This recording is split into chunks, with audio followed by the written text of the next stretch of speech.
Alright lads, chapter 23, let's go!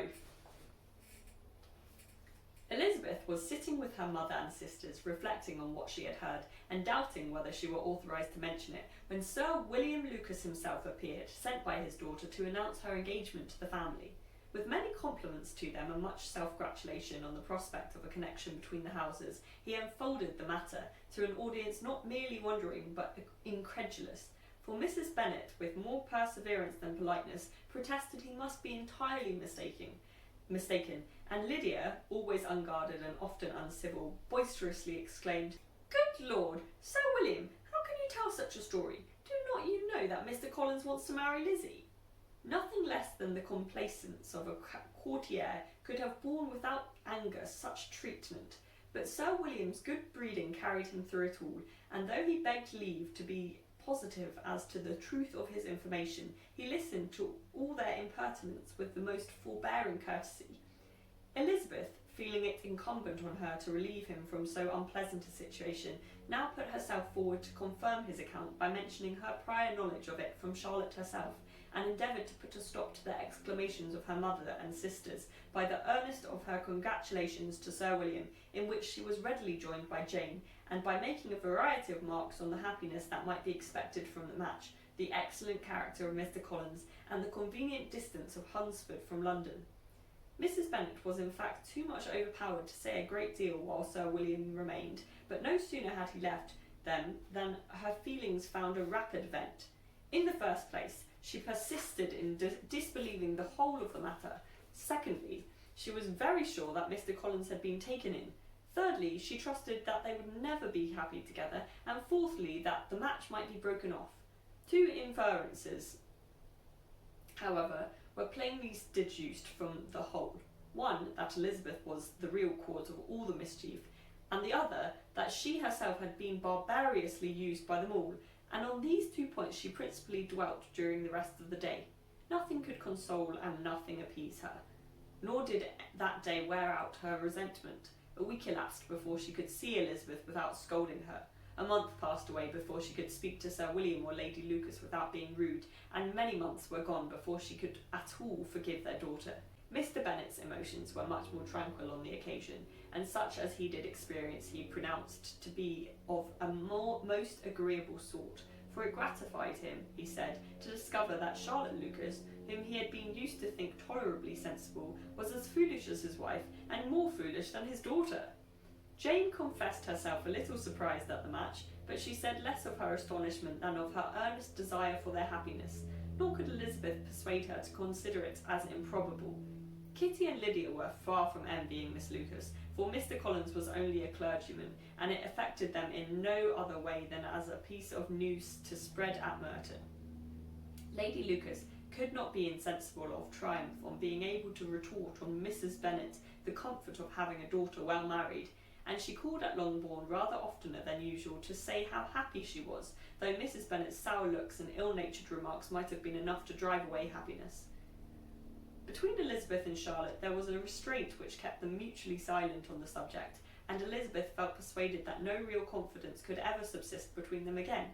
Her disappointment in Charlotte made her turn with fonder regard to her sister, of whose rectitude and delicacy she was sure her opinion could never be shaken, and for whose happiness she grew daily more anxious, as Bingley had now been gone a week, and nothing was heard of his return. Jane had sent Caroline an early answer to her letter, and was counting the days till she might reasonably hope to hear again. The promised letter of thanks from Mr. Collins arrived on Tuesday, addressed to their father and written with all the solemnity of a gratitude which a 12 months' abode in the family might have prompted.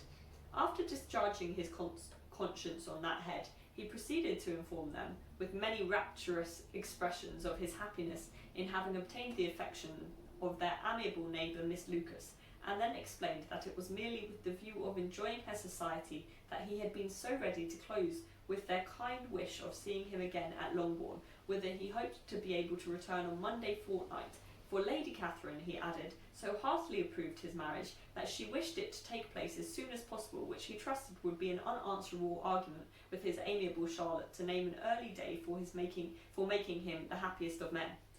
Mr. Collins' return into Hertfordshire was no longer a matter of pleasure to Mrs. Bennet. On the contrary, she was as much disposed to complain of it as her husband. It was very strange that he should come to Longbourn instead of Lucas Lodge. It was also very inconvenient and exceedingly troublesome. She hated having visitors in the house while her health was so indifferent, and lovers were of all people the most disagreeable. Such were the gentle murmurs of Mrs. Bennet, and they gave way only to the greater distress of Mr. Bingley's continued absence. Neither Jane nor Elizabeth were comfortable on this subject. Day after day passed away without bringing any other tidings of him than the report which shortly prevailed in Merton of his coming no more to Netherfield the whole winter, a report which highly incensed Mrs. Bennet, and which she never failed to contradict as a most scandalous falsehood. Even Elizabeth began to fear, not that Bingley was indifferent, but that his sisters would be successful in keeping him away. Unwilling as she was to admit an idea so destructive of Jane's happiness and so dishonourable to the stability of her lover, she could not prevent its frequently recurring. The united efforts of his two unfeeling sisters and of his overpowering friend, assisted by the attractions of Miss Darcy and the amusements of London, might be too much, she feared, for the strength of his attachment. As for Jane, her anxiety under this suspense was, of course, more painful than Elizabeth's, but whatever she felt she was desirous of concealing, and between herself and Elizabeth, therefore, the subject was never alluded to. But as no such delicacy restrained her mother, an hour seldom passed in which she did not talk of Bingley, express her impatience for his arrival, or even require Jane to confess that if he did not come back, she should think herself very ill-used. It needed all Jane's steady mildness to bear these attacks with tolerable tranquillity. Mr. Collins returned most punctually on the Monday fortnight, but his reception at Longbourn was not quite so gracious as it had been on his first introduction. He was too happy, however, to need much attention, and luckily for the others, the business of love-making relieved them from a great deal of his company. The chief of every day was spent by him at Lucas Lodge, and he sometimes returned to Longbourn only in time to make an apology for his absence before the family went to bed. Mrs. Bennet was really in a most pitiable state. The very mention of anything concerning the match threw her into an agony of ill humour, and whenever and wherever she went, she was sure of hearing it talked of. The sight of Miss Lucas was odious to her. As her successor in that house, she regarded her with jealous abhorrence. Whenever Charlotte came to see them, she concluded her to be anticipating the hour of possession, and whenever she spoke in a low voice to Mr. Collins, was convinced that they were talking of the Longbourn estate, and resolving to turn herself and her daughters out of the house as soon as Mr. Bennet was dead. She complained bitterly of all this to her husband. "Indeed, Mr. Bennet," said she, "it is very hard to think that Charlotte Lucas should ever be a mistress of this house, that I should be forced to make way for her, and live to see her take my place in it. My dear, do not give way to such gloomy thoughts. Let us hope for better things. Let us flatter ourselves that I may be the survivor." This was not very consoling to Mrs. Bennet, and, therefore, instead of making any answer, she went on as before. "I cannot bear to think that they should have all this estate. If it was not for the entail, I should not mind it." "What should you not mind?" "I should not mind anything at all. Let us be thankful that you are preserved from a state of such insensibility." "I never can be thankful, Mr. Bennet, for anything about the entail. How anyone could have the conscience to entail away an estate from one's own daughters, I cannot understand, and all for the sake of Mr. Collins, too. Why should he have it more than anybody else?" "I leave it to yourself to determine," said Mr. Bennet. That's the end of chapter 23, and also the end of volume 1. So come back for the start of volume 2.